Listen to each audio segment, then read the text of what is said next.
Mohammad Shami cricketer ସେ Ferrari ନାମରେ ଖ୍ୟାତ।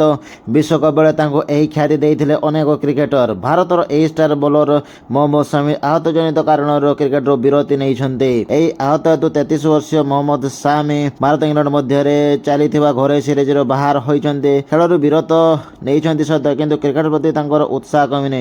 ନିକଟରେ ସେ ଗୋଟିଏ ସାକ୍ଷାତକାରରେ କଥାବାର୍ତ୍ତା ବେଳେ ନିଜ ଭବିଷ୍ୟତ ପ୍ଲାନିଂ ବିଷୟରେ କହିଛନ୍ତି। ଖାଲି ପ୍ଲାନିଂ କଥା କହିନାହାନ୍ତି ତ ଗୋଟିଏ ବଡ଼ ଖୁଲାସା କରିଛନ୍ତି। ସେ କହିଛନ୍ତି ଯେ ଆଗକୁ ବଲିଉଡରେ ଏଣ୍ଟ୍ରି କରିବାକୁ ଯୋଜନା ରଖିଛନ୍ତି।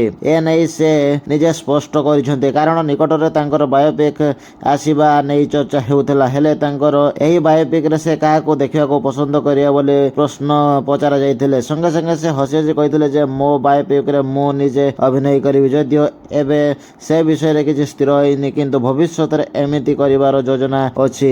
ଆଉ ସୁଯୋଗ ମିଳିଲେ ମୁଁ ଏହାକୁ ଛାଡ଼ିବିନି, ବରଂ ଆଗେଇବି। କାରଣ ସେତେବେଳେ ମୋ ପାଖେ ଆଉ କୌଣସି କାମ ନଥିବ। ଏଥିରୁ ସ୍ପଷ୍ଟ ଅନୁମାନ କରାଯାଉଛି ଯେ ଖୁବ୍ ଶୀଘ୍ର ସାମି କ୍ରିକେଟରୁ ଅଲବିଦା କରିବାକୁ ଯାଉଛନ୍ତି। ସୂଚନା ଥାଉ କି ଷ୍ଟାର ବୋଲର ଭାରତୀୟ ଟିମ୍ ପାଇଁ 64ଟି ଟେଷ୍ଟ, 101 ଦିନିକିଆ ଏବଂ 23ଟି ଟି20 ଖେଳିଛନ୍ତି।